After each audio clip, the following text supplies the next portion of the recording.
22. Incorporated. This is America. Land of free, home of the brave, baby, let's go!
Hello and welcome to episode 5. Today we're going to begin with the weekly recap. Blaze, how are you doing? I'm doing relatively well, especially considering events of this week. It's been a long week. Well, let's start with the weekly recap. So this last week we discussed the Casey Ventura case with Sean Diddy Combs. We discussed the tax break bill that was on the floor. We discussed Joe Biden and his prostate cancer, Trump signing the Take It Down Act, GM and how they no longer wanted to ship cars to China. Same goes for Ford. Yeah. We discussed the GM pushing or trying to tank the EV mandate. What else do we discuss? We also discussed PBS shows heading to Netflix due to them being defunded. Mind if I take this? No. Okay. We also discussed the Final Destination rating, which I had to give an update on. We gave it a 7 out of 10. Mm-hmm. We actually talked about the caught prisoners. That was the other thing. We do have an update on that this week. So, And then, so let's go ahead and get into we're going to make this kind of a short one, I think, this week. But let's go ahead and discuss our current events a little bit. So this week, our appeals court reinstated President Trump's tariffs. And so they're temporarily reinstated for some of the countries that are out there.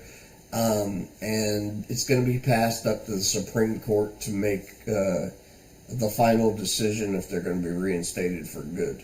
So right now they are instated for just the temporary time frame.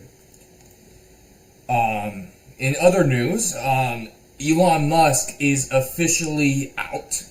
He has stepped down as the head of the Department of Government Efficiency, or otherwise known as Doge. So,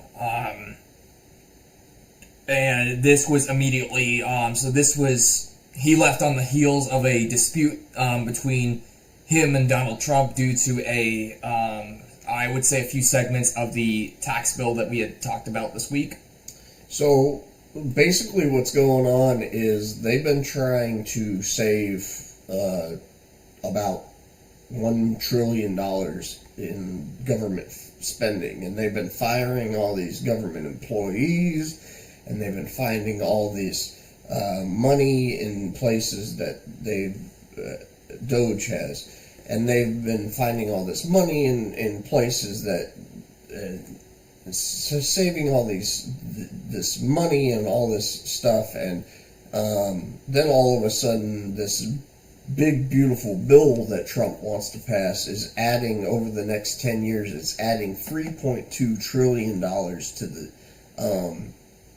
the deficit, and Elon Musk doesn't agree with adding $3.2 trillion to the deficit, and he said if basically what you're doing goes against what I'm trying to do by saving money, I'm leaving. And so today is his last day in Doge and in the administration.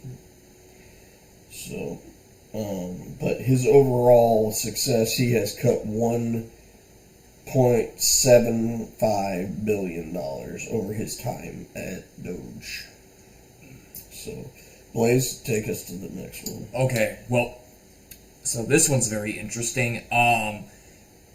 The courts have officially revoked the 500,000 humanitarian aid visas, and deportations are set to begin in earnest. Yeah. So, 500,000 people are set to be deported from 4 different countries who Biden allowed into our country over the last 4 years. Countries like Cuba, and the Supreme Court ruled that those countries can now be deported, and that the humanitarian aid visas can be revoked, and so those deportations are set to begin at any time now. This is a big one for me. I wanted to discuss this. So, I'll have the official image in the middle. Yeah. So, we've been discussing over the last 3-4 weeks. I think it's been 3 weeks now. About 3 weeks. We've been discussing the breakout of 10 prisoners from New Orleans. And we've been giving updates as it's happened. Last week, we kind of forgot that update, and we had to come back around to it. Well, they had a huge update that happened this week, and they caught 3 of the 10. 2 of them they caught up in Huntsville, Texas, which is exactly 30 minutes from our location. So they came all the way up here only to be caught, and which is the dumbest area to come up to, which is exactly where all the prisons are. They came all the way up to Huntsville only to be caught, which is the dumbest place that they could possibly come. And then one of them was found in Baton Rouge. Good. Right. Yeah, I think these prisoners are a bunch of dumbasses. I think the prisoners that went to Huntsville are a bunch of dumbasses. If we ever had a banner for that. Yeah, I mean, I think that, I think they either had family up here or friends up here, that they were probably seeing, that they probably have family around this area, and that it doesn't surprise me. I think I said in episode 2, when this all happened, that I said everybody in this area, and including in New Orleans, needed to keep an eye out for these individuals, because something didn't feel right. Something told me that even in around this area, that this would be where they were transiting to. So, I hate to say I told you so, but I told you so. But there's two prisoners still out there, but Macy and Groves are the 2 that are left. So hopefully they catch him within the next 2 weeks, and we can go ahead and close this case. Ladies and gentlemen, we got him. So, a little bit of a Diddy trial update here. So, we have gotten testimony from multiple personnel that were in P. Diddy's inner circle. That, of course, being Capricorn Clark. We have a few from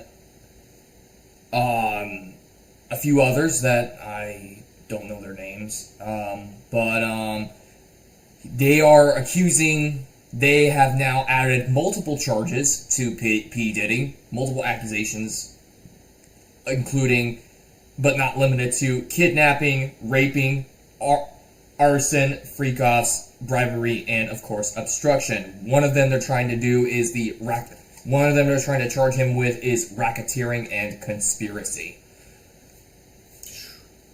Well, I will tell you this, that I am the trial is going on and on and on, and the more I see, the more a case of racketeering that they're making, Blaze, because they keep to make a racketeering case, they have to add 2 charges of crimes that basically is a criminal element for a criminal organization and that coincide with each other.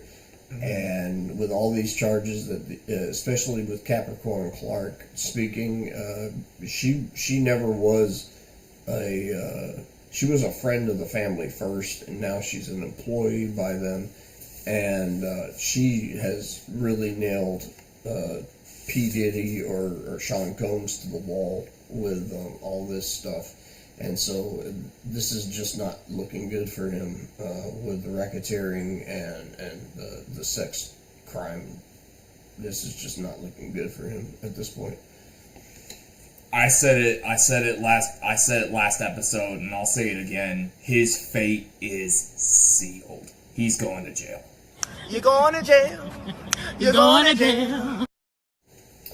So, I think I said it at the beginning of this episode. I think it was shown at the beginning of this episode, but 22 Incorporated and myself and my son, but me most of all, to all the fellow veterans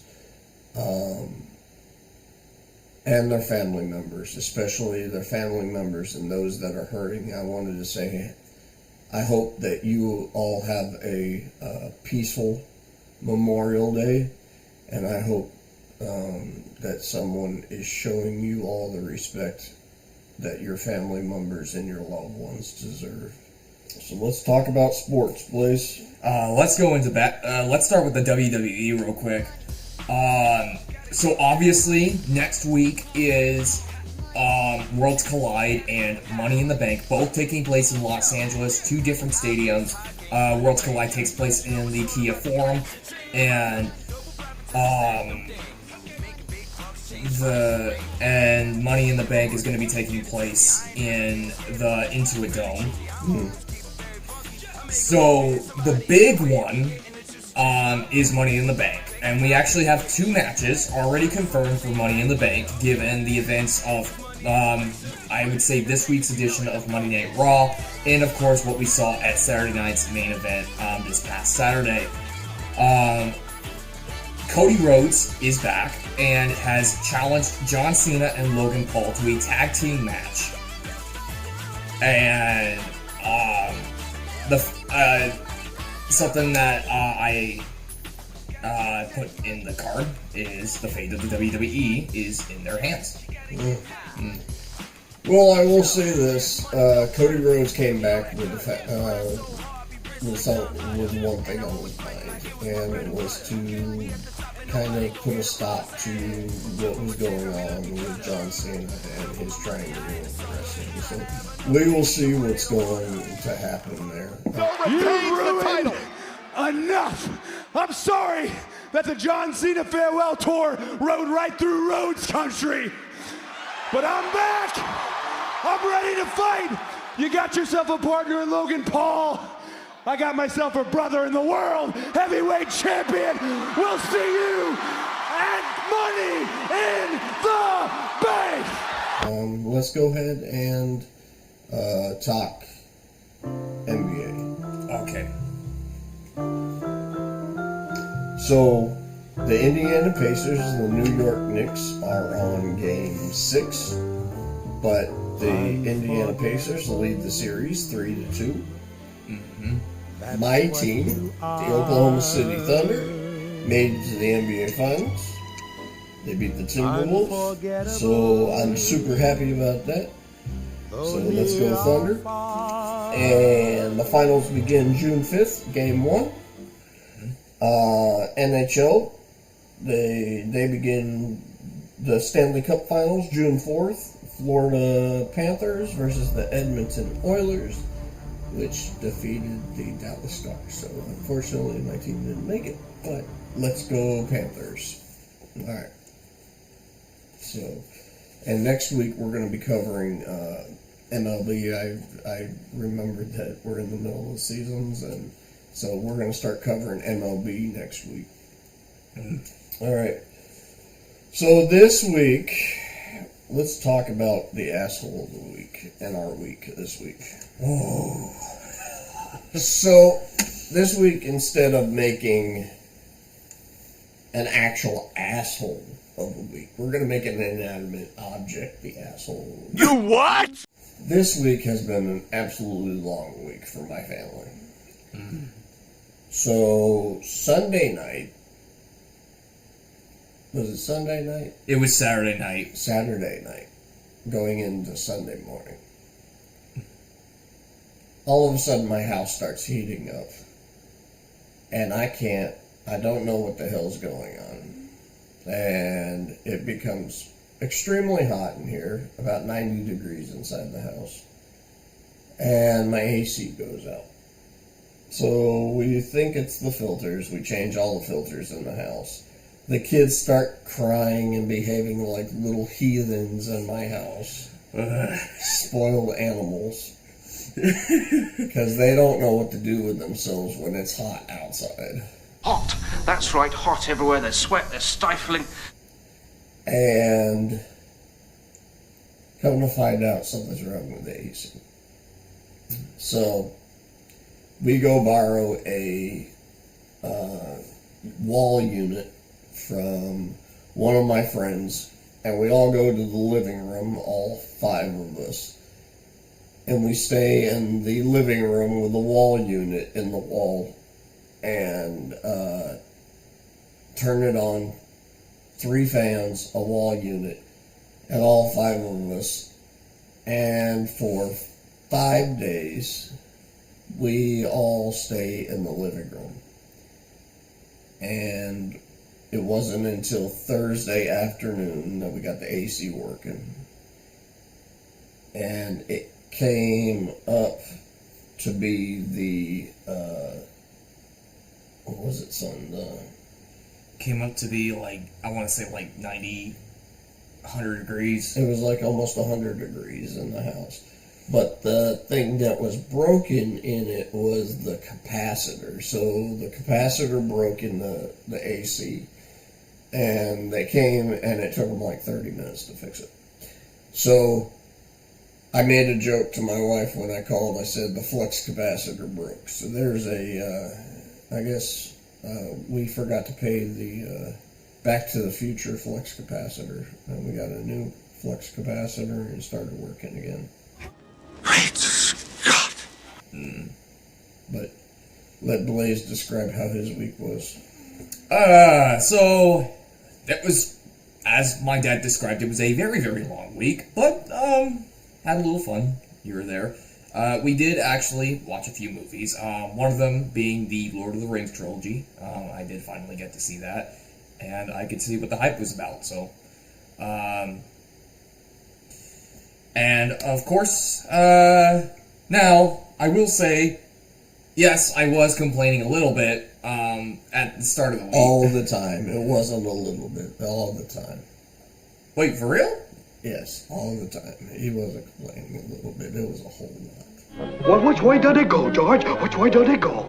So, the other thing that I'm going to discuss is we're going to see another movie this week, and we are going to give a review of it. We're going to go see Stitch and Lilo. Lilo and Stitch? Oh, okay. Now, let's get to the main point of this week. Let's talk about soldier suicide. And this week we're going to have story time from something that I found online. We're going to talk about 2 people and their experience with the Wounded Warrior Project and their experience with mental health and their struggles with PTSD. I'm going to read this, and then we're going to go ahead and end the podcast. But I think it's very important, the message that this delivers about veteran suicide, and we'll talk about a little bit of it at the end once I'm done reading, okay? Okay. Bravery is a word commonly used when it comes to military members, and deservingly so. The willingness to put your life on the line for your country is a special kind of sacrifice and requires a special kind of courage. But bravery isn't just something you show on the battlefield, and it's not something that goes away when the war ends or after hanging up the uniform. Sometimes bravery is as subtle as sharing your story, for picking up the phone and asking for help. Army veteran and wounded warrior Angie Lupe displayed her bravery in war and continues to do so by sharing her story. Her actions in both situations have saved lives, including that of Army veteran Don Griner, who read Angie's story and credits it for saving his life. Being able to actually talk about it is a big sign of strength, and it helps others, Angie said. Angie wasn't always in the frame of mind, though. After being injured during deployments in Iraq and struggling to make the transition back to civilian life, Angie thought about taking her own life. She even attempted it. I was in a very, very dark place. I was mad. I was hurt. I was afraid. In those moments, the best scenario for me, I thought, was to leave this world, Angie said. The traumatic experience was a wake-up call for her. She decided to stay and fight. I got involved with the Wounded Warrior Project and its life-changing programs and services. She also found her voice and new purpose, helping others by sharing the darkest parts of her life and how she made it out. I fought the battle of suicide and won. I'm a survivor. Angie joined the Army Reserves in 1999. On September 11, 2001, like many people, her life was changed forever. Her reserve unit was activated, and she was sent to Iraq. When Angie initially joined the Army, she was in an administrative job that changed when she got to war zone. She served as a gunner and a combat lifesaver and saw plenty of combat. She would sometimes wake up without memories of the last mission and experience blackouts. She ended up with post-traumatic stress disorder and traumatic brain injury and other neurological injuries. Because she was in the reserves, after she left Iraq, she was sent home and thrust back into now unfamiliar worlds. I did not know what to do. I started drinking. I barricaded myself in my bedroom and built a fort. I felt like I was still back there, Angie said. She struggled. The TPI caused her to lose a large part of her memory.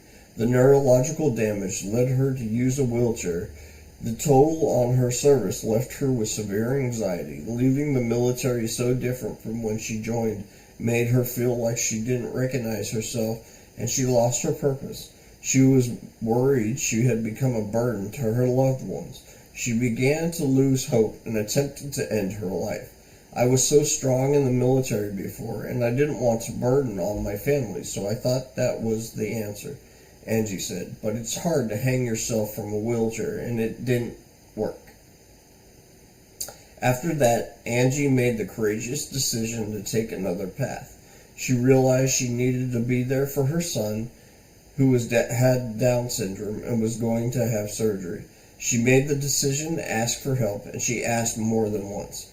Angie's mental health improved, but when she noticed her physical health deteriorating, her depression started to creep back in.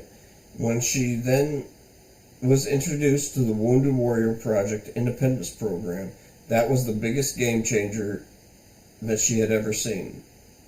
And she says, the everything I am today moment is when I had found that. The WWP Independence Program provides an innovative long-term support to the most catastrophic wounded warrior veterans. Angie was connected to the music therapy, reintroduced her passion for singing, playing, and writing music. She performs her own songs at open mic nights and is writing a book. Angie's journey to healing unlocked other passions too. She is dedicated to sharing her story to help other veterans dealing with similar struggles. After setting out on this journey, Angie received proof of her impact through a written letter. The letter came from Don. He understood the dark place Angie had been in. He was there. Hearing her story inspired him to do so. At a point in his life when I thought I had no hope left, some power in the universe brought me Angie's story in my life, and that gave me the strength to acknowledge my despair and once again see that life is untruly worth living, Don wrote. Military service was pretty much a lifetime commitment for Don. He joined the Army right after high school. After 4 years of active service, he had got the Army and started college. He joined the Pennsylvania National Guard and earned officer commission through ROTC. During the time, he spent a year in Afghanistan and served as a military intelligence officer in the National Guard. Don was a leader in the military, but it was only compounded with his issues because he didn't feel it was okay to talk about what was going on in his mind. I've always struggled with self-esteem, asking, am I good enough? Did I do good enough? Especially as a leader in the military, you have to power through and shove those strugglings down. I use alcohol a lot. I was a binge drinker the entire time. I only got worse when I got out. I started to think maybe this world would be better off if I wasn't there. My decision to not ask for help to try to avoid the stigma was me trying to lie to myself and hide my thoughts and feelings and struggles and choosing really unhealthy coping mechanisms. I couldn't remember the last time I slept through the night. I'm taking years drinking every day and dealing with depression. I was reading articles about going on in Afghanistan and looking back at things that happened in the past, and Angie's article came up. Here's how a disabled combat vet and mother overcame her suicidal thoughts. When I saw her struggles and she opened up and said that she had come home, she'd been wounded, and she was having difficulty adjusting, it echoed at me. And then I got the quote where she said that I'm not going to keep this quiet because it might help someone. I was that someone else. When we came home, we all deal with different things, but that doesn't mean the mission is over. Now, more than ever, I think it is important to be here for each other. Reading that from another comrade meant the one thing that was important. I'm not alone. Angie and Don are not alone in the struggles.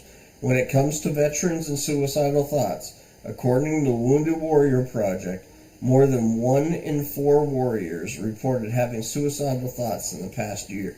More than half, 52%, reported at least one instance of suicidal ideations in their lifetime.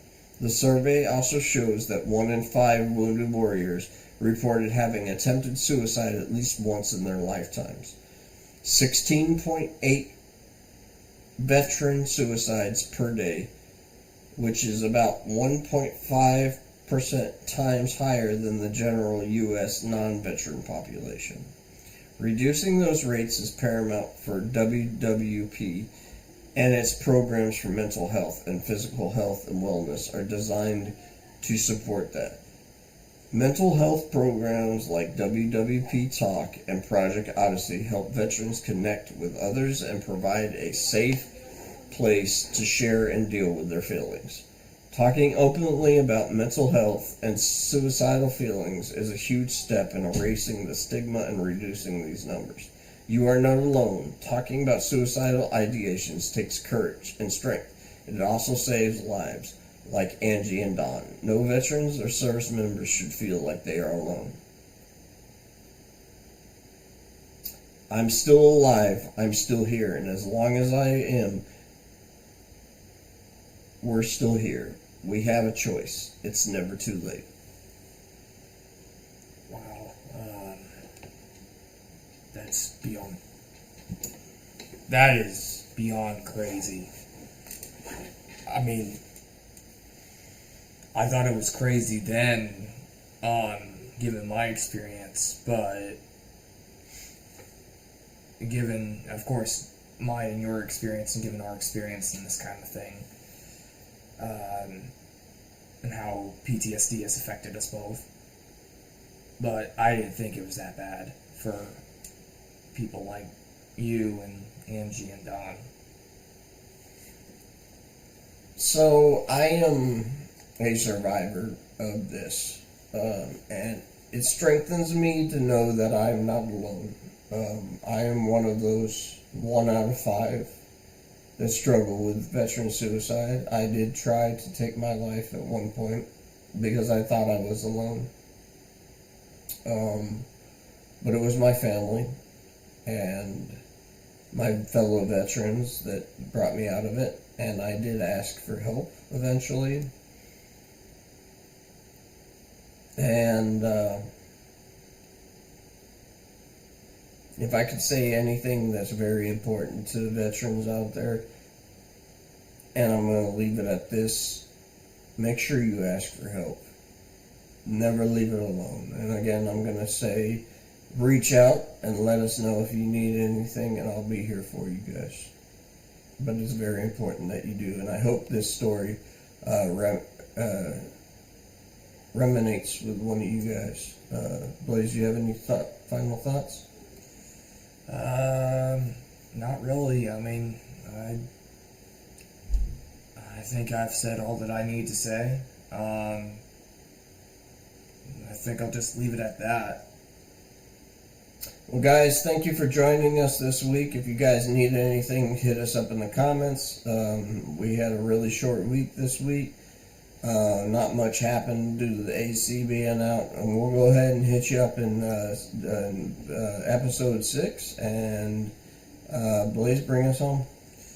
Well, I think that's where we're going to go ahead and end it off. If you guys do like this video and want to see more great content like this, please make sure to hit the subscribe button, like the video, and ring the bell so you guys don't miss out on future episodes of 22 Incorporated. With that being said, I have been BB Christian. This has been Jonathan Brodeur. And from us to you, thank you for watching. God bless. Stay safe. Have a great day. Happy Memorial Day. Happy Memorial Day.